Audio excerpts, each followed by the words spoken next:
Nous sommes dimanche 22 juillet 2018. Bonsoir à toutes, bonsoir à tous.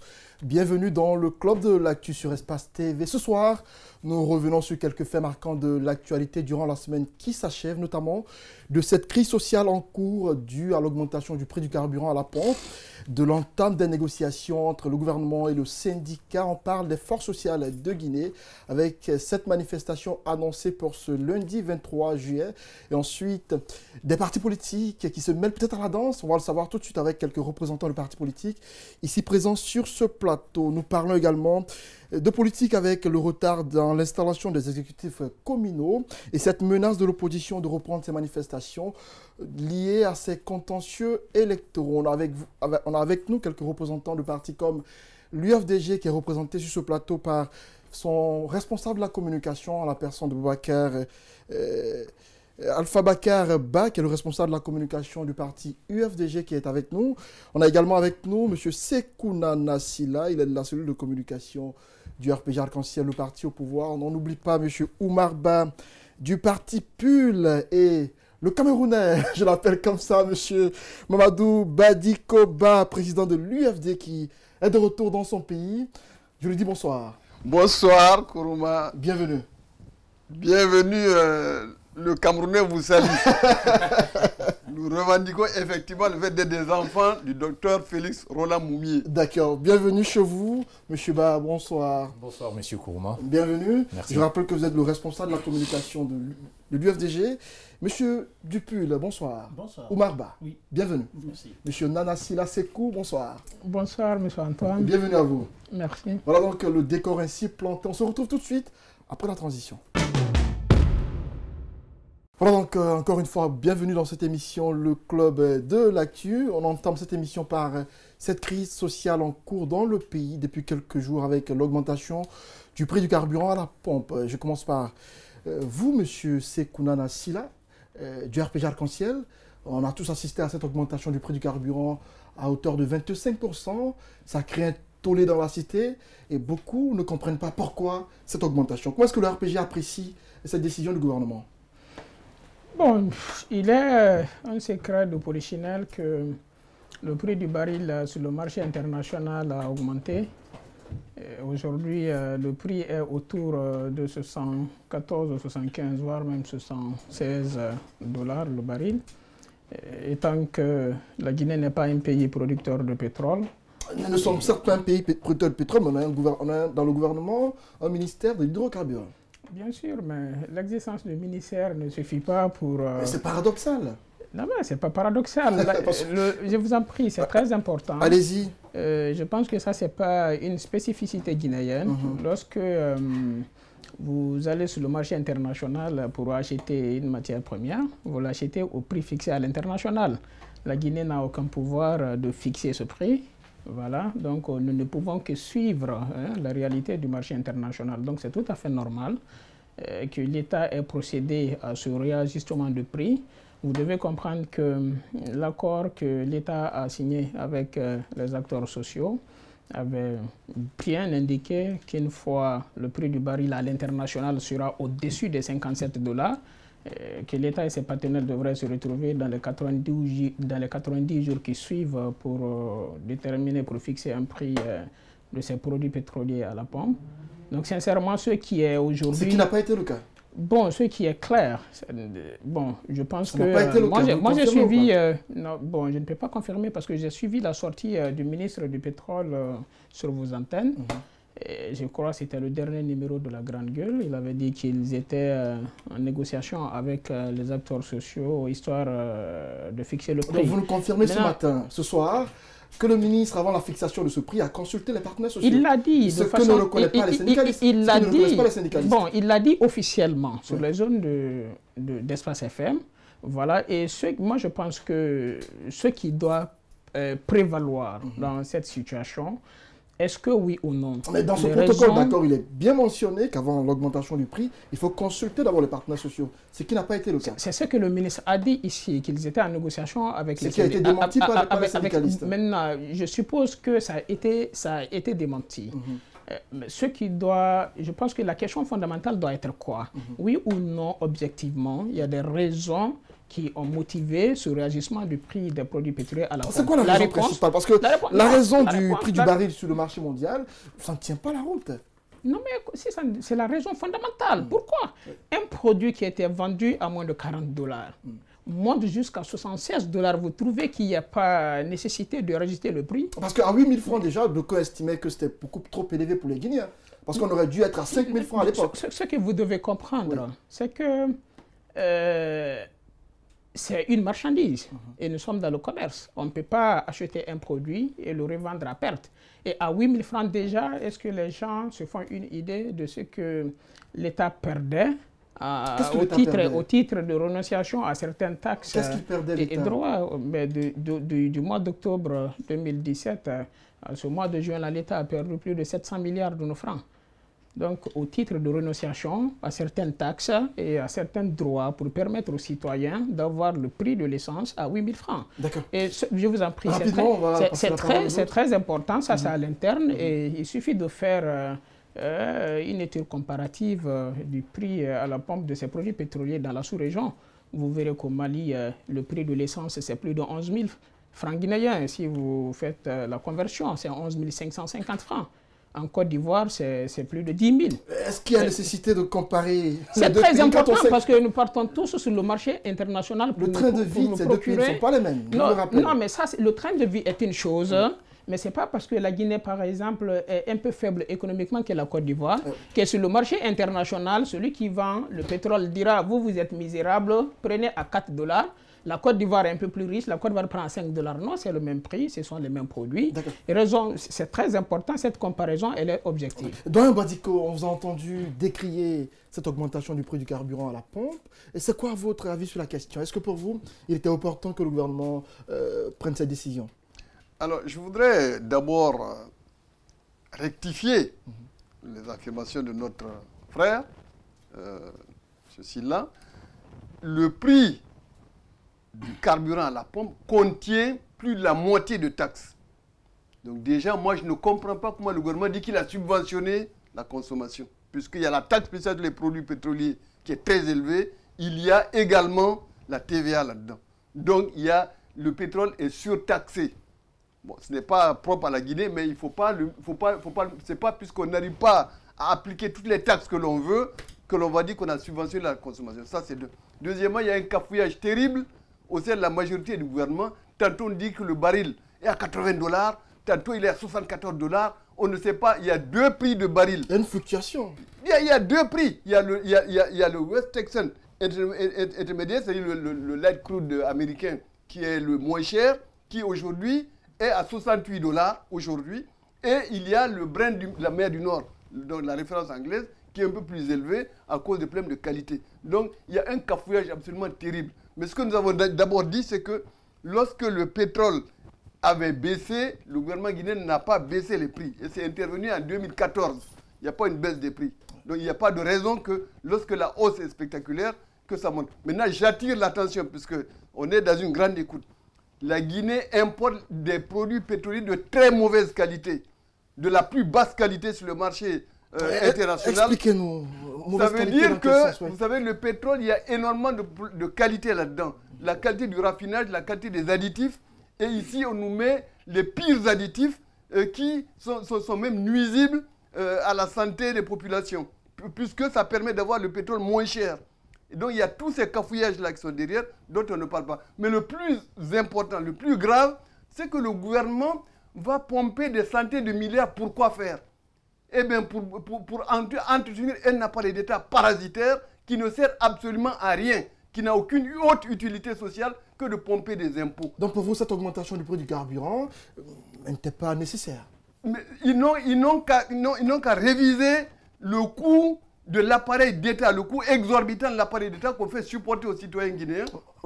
L'État n'a qu'à faire des économies sur la corruption, sur les déperditions de toutes sortes, et ramener l'État au niveau qui est supportable pour la population. À ce moment-là, vous verrez qu'on n'aura pas besoin de toutes ces taxes et on n'aura pas besoin d'avoir même le pétrole à 8 000 francs. Donc pour vous, les arguments du gouvernement ne tiennent pas la route?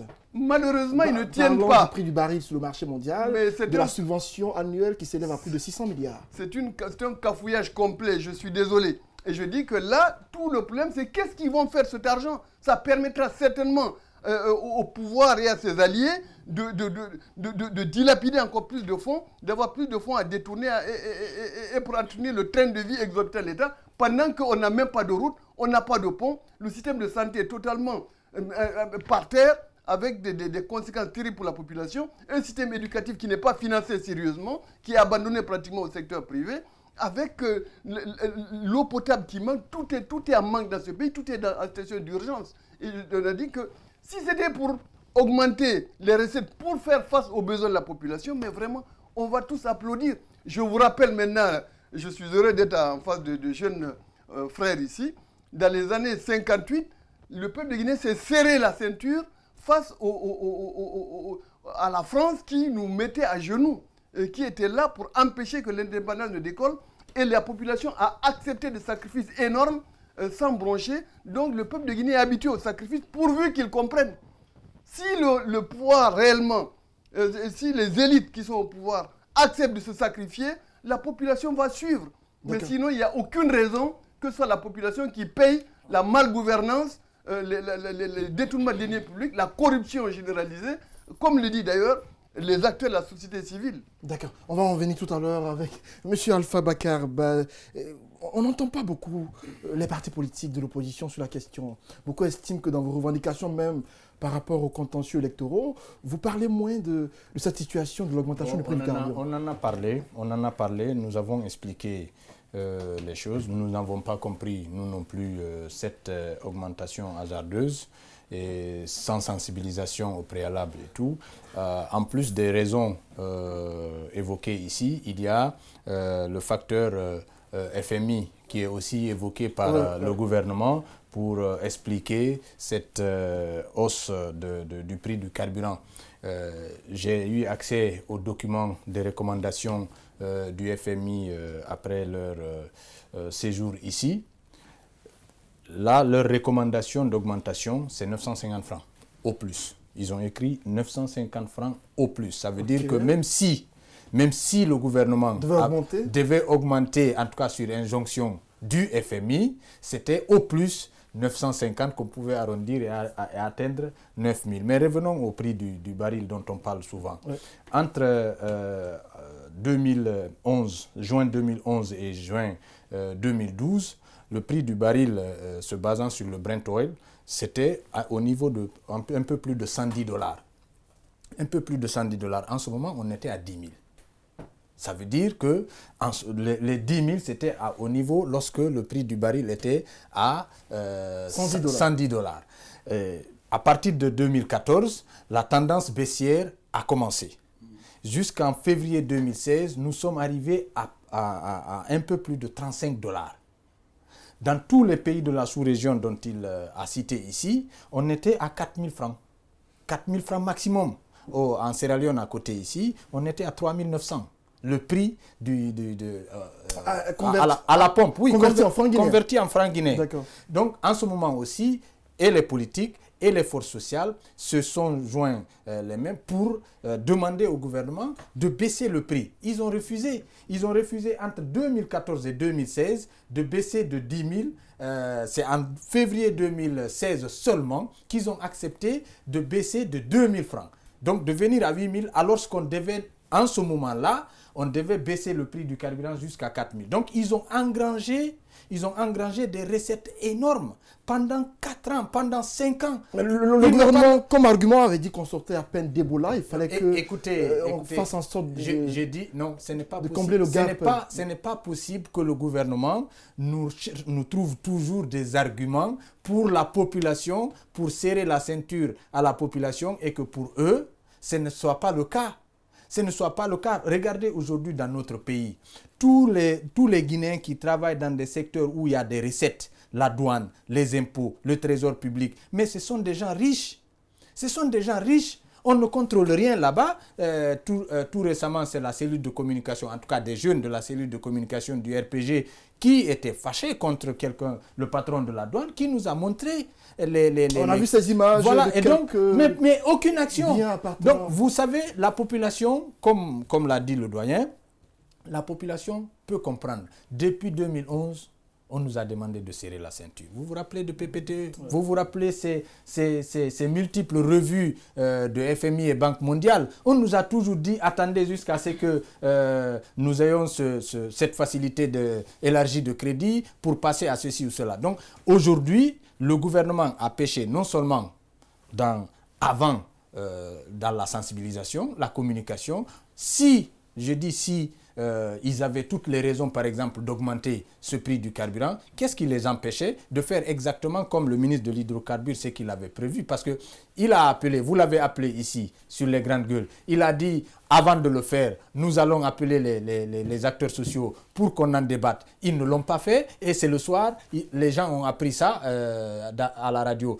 J'ai entendu Damaro dire, non, est-ce qu'on doit appeler les partenaires sociaux pour prendre une décision? L'État est souverain. Dans tous les pays, c'est comme ça. Actuellement, Macron a mis autour de la table tous les acteurs sociaux pour décider des réformes qu'il y a. Le gouvernement guinéen ne peut pas continuer à être en mode défiance et croire que la population va se coucher et accepter tout. Donc aujourd'hui encore, même avec les 8000, le gouvernement est en train de gagner beaucoup d'argent. Donc il faut qu'on arrête de faire croire aux gens qu'on est en train de perdre parce qu'on a subventionné du cash dans le carburant. Non, non, mais alors là, pas du tout. Revenons par exemple sur la structure du prix du carburant. Là où on parle de TSPP, y compris 250 francs dans chaque litre sur les entretiens routiers. Mais, même pour prendre seulement cette partie, 250 francs, chaque litre qu'on paye pour l'entretien routier. Vous voyez, ne serait pas suffisant selon le département. Vous voyez, est-ce que vous voyez l'état de nos routes, même avec ces 250 francs? Est-ce que vous voyez l'état de nos routes? Reviendra peut-être. Donc voilà, on y va avec vous, monsieur Oumar Ba. Le parti PUL forcément réagit par rapport à cette situation. Vous la dénoncez aussi ou est-ce que vous comprenez l'état? Non, pas du tout. Nous au PUL, nous ne partageons pas cette décision d'augmentation du carburant. Déjà, c'est pour cela que nous, on a demandé le départ du professeur Alpha Condé. Ouais, je rappelle que vous êtes l'un des partis qui demande le départ du président. Vous avez d'ailleurs introduit une requête auprès de la Cour constitutionnelle et vous avez été débouté. Oui, mais bien sûr, quand même, nous félicitons cette Cour constitutionnelle quand même, qui nous a répondu, parce que contrairement à l'Assemblée nationale, et voilà, donc cette Cour a donné à l'Assemblée nationale parce qu'ils ont dit qu'ils n'ont pas habilité à juger le président. Et vous comptiez marcher le lundi 23 juillet pour demander le départ du président. Oui, sauf que la mairie a refusé votre demande. Oui, bien sûr, ils ont refusé. Ils ont qualifié de notre manifestation d'anticonstitutionnelle. Mais c'est eux, c'est leur décision qui est anticonstitutionnelle. Parce que nous, on va être là et nous appelons déjà... Comment demander le départ d'un président démocratiquement élu? Ah oui, mais il ne faut pas se fier à ça seulement parce qu'il est démocratiquement élu. Il doit faire n'importe quoi. Non, pas du tout. Vous comptiez sur qui pour marcher? Parce que vos militants ou qui vous suivraient dans cette démarche? Oui, écoutez monsieur Antoine, on ne peut pas lancer une manifestation où on appelle quand on n'a pas des militants. Ce jour, on vous invite. Vous allez être surpris. D'accord. Voilà. Parlons notamment du prix du carburant. C'est quoi votre réaction? Notre réaction, le gouvernement n'a pas d'argument. Ça, c'est pas normal juste de se réunir et puis décider et puis de faire monter le prix du carburant. Il y a tout de même des mesures d'accompagnement annoncées par le gouvernement.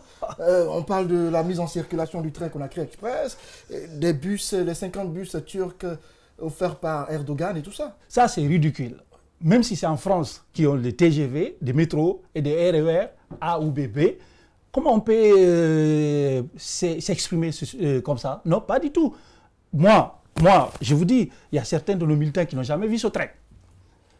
Et puis, pourquoi vos militants principalement? On parle des Guinéens là. Oui, comment? On parle des Guinéens, vous parlez de vos militants? Non. D'abord, on parle de nos... Oui, bien sûr. Okay. D'accord. Et ce gouvernement, il pense que Conakry se limite pardon, la Guinée se limite à Conakry. Justement. Pas du tout. Mais c'est qu'il s'agit de la population de l'intérieur du pays, les Guinéens qui se trouvent à l'intérieur du pays. Cette mesure d'accompagnement, c'est une foutaise. Elle n'est pas suffisante. Pas du tout. D'accord. Elle est insignifiante selon beaucoup. Alors, c'est qu'on a suivi ces négociations entre syndicats et gouvernement. Pour la journée de vendredi, pratiquement, ça a été infructueux. Il n'y a pas eu d'accord entre les deux parties. On nous apprend que lundi, les négociations reprennent. Bon, nous espérons que les négociations reprennent et que les fils de Guinée, en priorisant la paix sociale, en priorisant l'intérêt supérieur de la nation puisse se comprendre. Mais vous allez me permettre quelques petites réactions suite à l'intervention de mes deux grands frères. Il fallait s'y attendre. Mais sincèrement, je suis un peu surpris de la réaction de mon papa, M. Badiko, qui est un pionnier politique en République de Guinée. Et franchement, à cause de cet engagement politique, je lui dis toute mon admiration et tout mon respect, parce que ce n'est pas tout le monde qui s'engage sur ce champ-là. Mais moi, je pense que les problèmes d'état d'âme personnel dans le débat politique est une réalité. Qu'est-ce qu'on doit comprendre par là? Je vous en prie, c'est très important. Allons sur le sujet. Allons sur le sujet, c'est beaucoup plus important. Le peuple est à l'écoute, je vais en revenir. Voilà, pour moi, ce n'est pas la priorité dans ce débat. Quand il s'agit de l'intérêt... Est-ce que vous pensez que c'est pas frustration? Quand il s'agit... Je le pense. Pourquoi?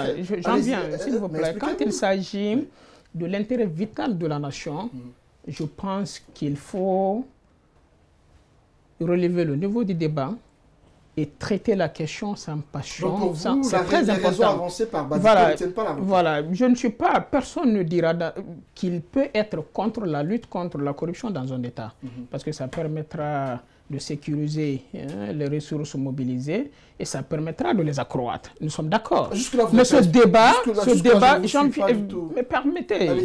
débat n'est pas un débat de convertibilité. Tel un problème donné à un élève de la 6e année, c'est en grammes, en kilogrammes. Le problème du pétrole, des produits pétroliers est précis.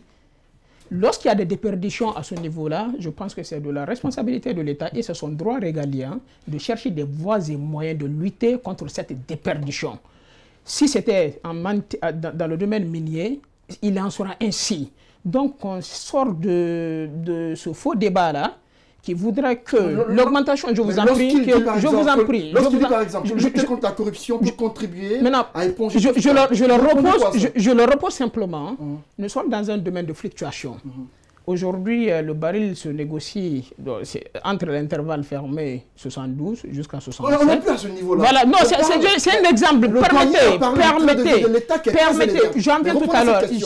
Mais permettez, monsieur Antoine, c'est très important. Vous avez déjà expliqué, permettez-moi de dire ceci. Dans 2 mois, le prix du baril peut chuter. On peut venir à $40. Est-ce qu'on dira encore à l'État, non, ne descend pas? Il ne faut pas descendre. Je vous en prie, je pense que ça, c'est une opportunité que les Guinéens, à travers le gouvernement et les acteurs sociaux, autour de la table, de faire de cette question de fluctuation du prix du pétrole sur le marché international une réalité. Je vous ai répondu à la question, monsieur. Permettez, mais si vous ne me permettez, vous ne pouvez pas me comprendre. C'est très important. Donc, ceux qui mettent dans la même gibecière la lutte contre la corruption et les déperditions dans le domaine pétrolier, c'est un faux débat. Quand le prix monte à l'international, c'est tout à fait normal qu'il y ait cette fluctuation. De même que si ça baisse, il faudrait que aussi cela se fait ressentir. Donc c'est l'opportunité. Ça n'a jamais été le cas. Pas souvent le cas. En Guinée. Mais c'est une opportunité, je pense. Heureusement que vous le reconnaissez. C'est une balle à saisir au rebond. Si l'État a augmenté cette fois-ci, autour de la table de négociation, je pense qu'on peut formaliser ça et en faire désormais une coutume. Ça, c'est un. Deuxièmement, les gens disent le gouvernement n'a pas associé les acteurs sociaux. Nous voulons la paix, nous sommes en démocratie. La consultation est très importante. Mais ce n'est pas une contrainte légale. Hein. Ce n'est pas la loi qui dit au gouvernement, c'est-à-dire l'État, c'est l'exécutif. On a renoncé tous chacun à une parcelle de nos droits pour donner à l'État, pour que la cité soit administrée. Eh bien, l'État a des droits régaliens qui ne se discutent pas. Si on part dans une démarche collégiale, consultative, c'est très normal, mais le fait que l'État ait fixé le prix, sincèrement, ce n'est pas le monde qui doit s'écrouler. On a vu encore en Sierra Leone, il n'y a pas 5 jours, c'est très important, c'est très important. En Sierra Leone, il n'y a pas 5 jours, l'État a augmenté de 6 000 à 8 000, le coq n'a pas chanté. À vous entendre, c'est comme si vous ne preniez pas en compte les cris de cœur des populations. Donc pour vous, l'État a le droit, sans sensibiliser, d'augmenter le prix du carburant de façon unilatérale, sans consultation. Je ne l'ai pas dit. Non, je ne l'ai pas dit. Là, c'est très grave, monsieur Sylla. Non, je ne l'ai pas dit. Mais c'est ce que vous voulez dire. Non, ne me prêtez pas les intentions. Le gouvernement ne se fiche pas mal des préoccupations des citoyens. Ça, c'est votre point de vue. C'est ce que vous dites. C'est vous qui le dites. Malheureusement, c'est ce qu'on entend dans vos propos. Non, ne me prêtez pas une intention que je n'ai pas. C'est très... Nous sommes... l'État, l'exécutif a son rôle, a sa mission dans la gestion du pays. Quand il veut, pas comme il veut. Non, il a fallu quand même que dans le protocole d'accord signé avec les syndicats, on a dit jusqu'à ce que le prix soit en dessous de 57 $, il n'y a pas d'augmentation. Et ça, c'était valable jusqu'à décembre 2016. De 2016, nous sommes en 2018 là. Le prix, mon frère disait tout à l'heure que le Fonds monétaire international a demandé qu'on augmente 900, mais ça c'était quand le prix du baril était à 60 $. Aujourd'hui, on est au-dessus de 60 $. La dernière question avant de passer la parole aux autres. Parlons des mesures d'accompagnement au niveau du gouvernement.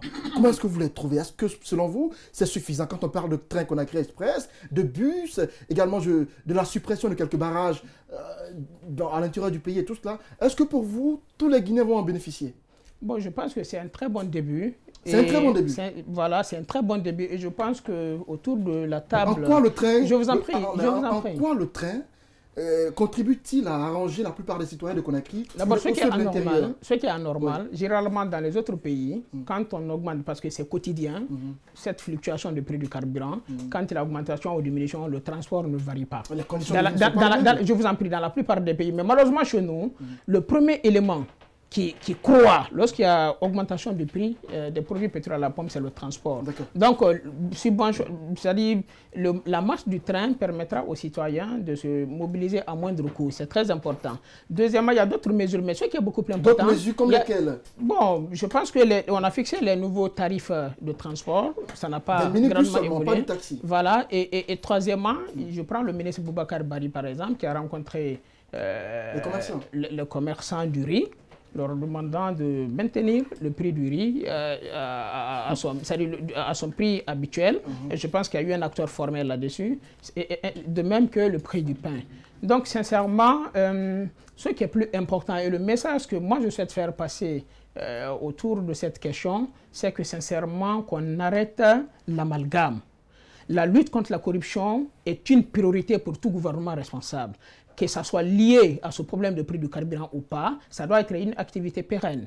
Et nous le souhaitons de tous nos voeux. Et depuis l'arrivée du professeur Alpha Condé, il y a des efforts qui sont dans ce sens-là. Mais en ce qui concerne le prix, le réagissement du prix des produits pétroliers à la pompe, c'est un événement conjoncturel, nous sommes d'accord, qui va en haussant, c'est-à-dire qui monte et qui descend. Et il faut nécessairement que la Guinée s'adapte à cette nouvelle situation. C'est très important. Allez-y, doyen. Moi, je pense qu'il y a énormément de choses à dire. Ouais. D'abord, il a fallu qu'il y ait ce coup de massue, tel que le souhaite notre compatriote Silla, du gouvernement, dit voilà, le prix du carburant s'étend. Après avoir fait courir d'abord des rumeurs pendant des mois là-dessus, c'est quand il y a eu une mobilisation massive des forces sociales et des syndicats qu'on a dit ah, on va faire les mesures d'accompagnement. Quelles mesures d'accompagnement? On va mettre en route un train que le gouvernement civil a été incapable de mettre en permanence en route depuis 2011, alors que les militaires que nous raillons en les traitant de d'ignards ou d'analphabètes, eh bien, ils ont réussi à le faire marcher.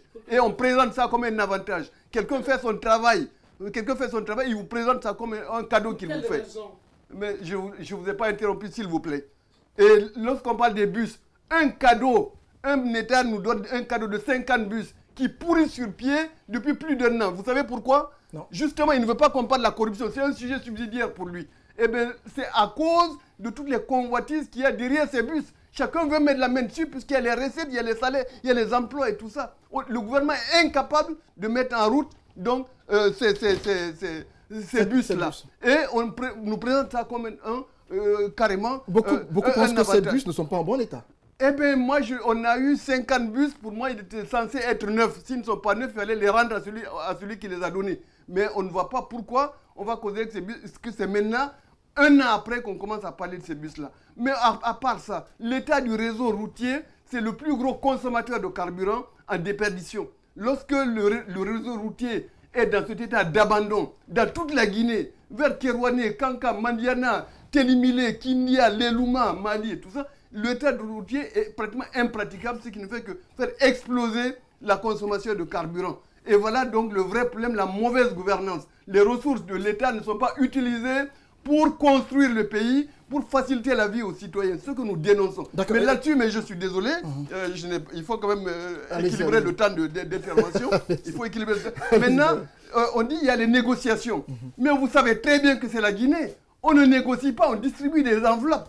Et on fait des pressions. Donc pour vous, c'est une farce, c'est une farce. Dans tout leur problème, c'est d'arriver à se mettre les leaders en poche. Les leaders syndicaux. Les leaders syndicaux et société civile en poche. Ce n'est pas de régler réellement les problèmes ou d'établir une véritable concertation honnête entre partenaires qui se respectent et qui ont en tête d'arriver à une solution acceptable pour tous et pour la population en premier lieu. Donc vous ne croyez pas du tout en la sincérité de ces pourparlers encore? Mais ils ne sont pas sincères, c'est des manipulations à coup d'argent, à coup de corruption, c'est tout à fait clair. Donc à vous entendre... Puisque de toute façon, ce n'est pas moi qui le dis, c'est les intéressés eux-mêmes qui dénoncent. À vous entendre, il faut suivre. On n'a pas espoir à ce que le prix du carburant diminue. Eh bien, moi je ne sais pas si... Mais tout est possible, en politique tout est possible malheureusement. La solution que vous proposez, c'est quoi? La solution qu'on propose, c'est que l'État, tout à fait cessant, on arrive à arrêter le pillage de la richesse publique.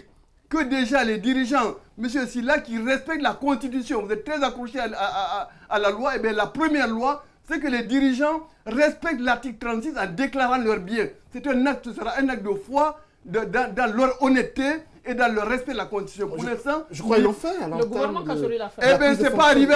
Passez-moi le journal officiel, s'il vous plaît. C'est pas arrivé au journal officiel. Et c'est tout le monde. Même si le contenu est méconnu de tous. Eh bien, non, c'est pas fait pour les tiroirs. Mais ça, c'est pas leur faute.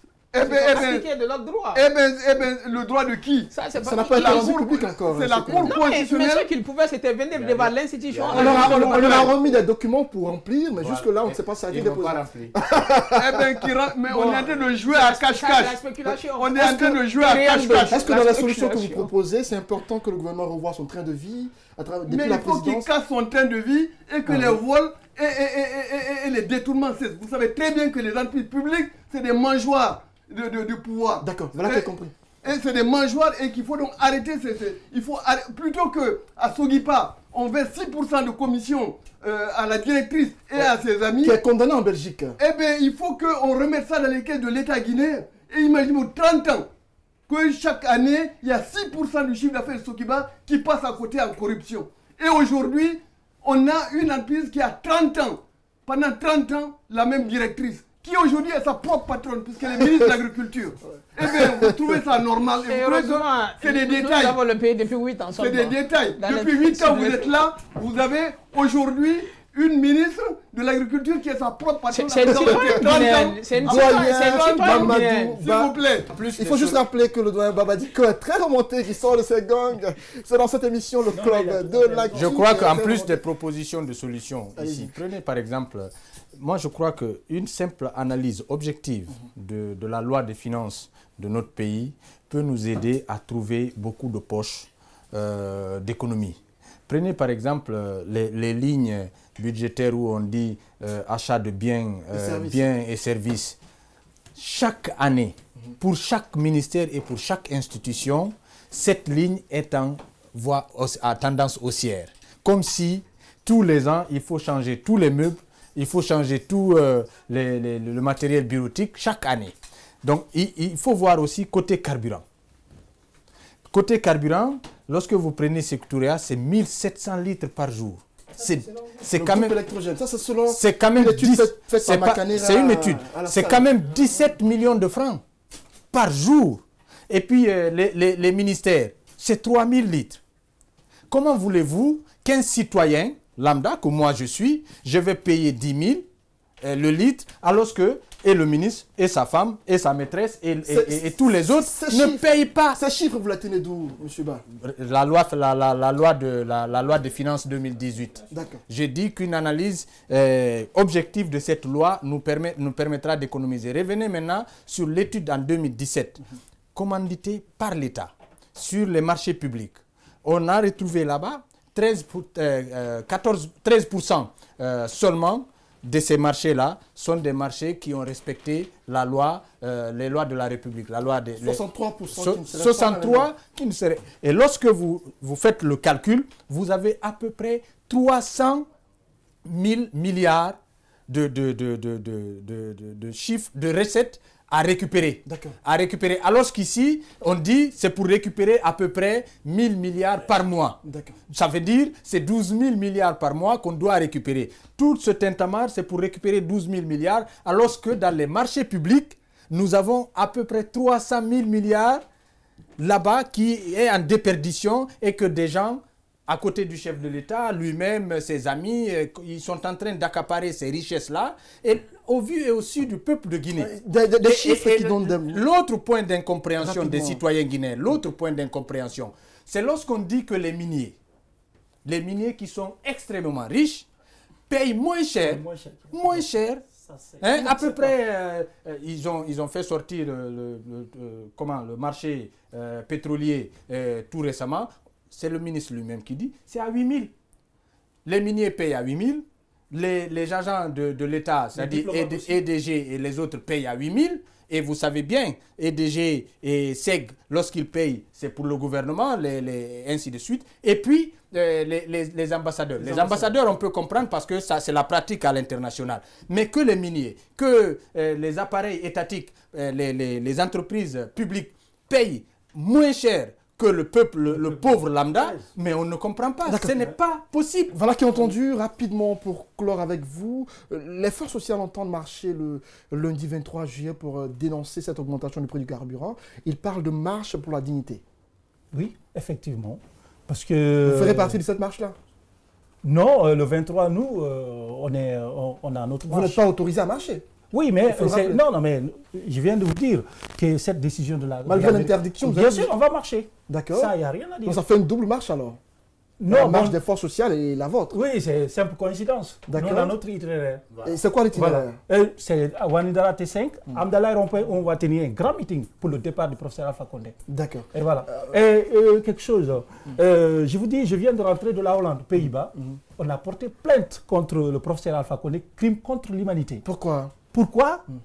Essayez de voir les différentes manifestations. Qui a porté plainte contre lui? C'est le pull. Le pull encore? Oui, le pull, oui. Ah ben, vous êtes apparemment résolu à faire partir Alpha Condé par tous les moyens. On le fait partir et on veut le voir derrière les barreaux, et en prison. Qu'est-ce qu'il a fait pour commettre un crime contre l'humanité? Ah non mais attendez, les 94 qui se trouvent à Bambeto, vous voulez que ça reste comme ça? Pas du tout. Alpha Condé doit répondre de ses actes avec ses complices. Donc il doit aller en prison. Alpha Condé doit aller en prison. Non seulement, ce n'est pas seulement le départ. Donc vous avez porté plainte à la CPI? Oui, bien sûr.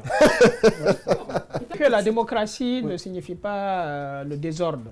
Je pense que M. Ba doit faire très attention à ce qu'il est en train de dire. D'accord. On va attaquer le second sujet qui concerne la politique avec ce contentieux électoral qui existe. Beaucoup de voix s'élèvent pour dénoncer le fait que jusqu'à ce jour, les conseillers communaux ne soient pas encore installés 5 mois après les élections. Beaucoup ne comprennent pas. Et l'opposition qui a voulu marcher a finalement décidé de se rétracter parce que Kassouri l'a demandé. On se retrouve tout de suite.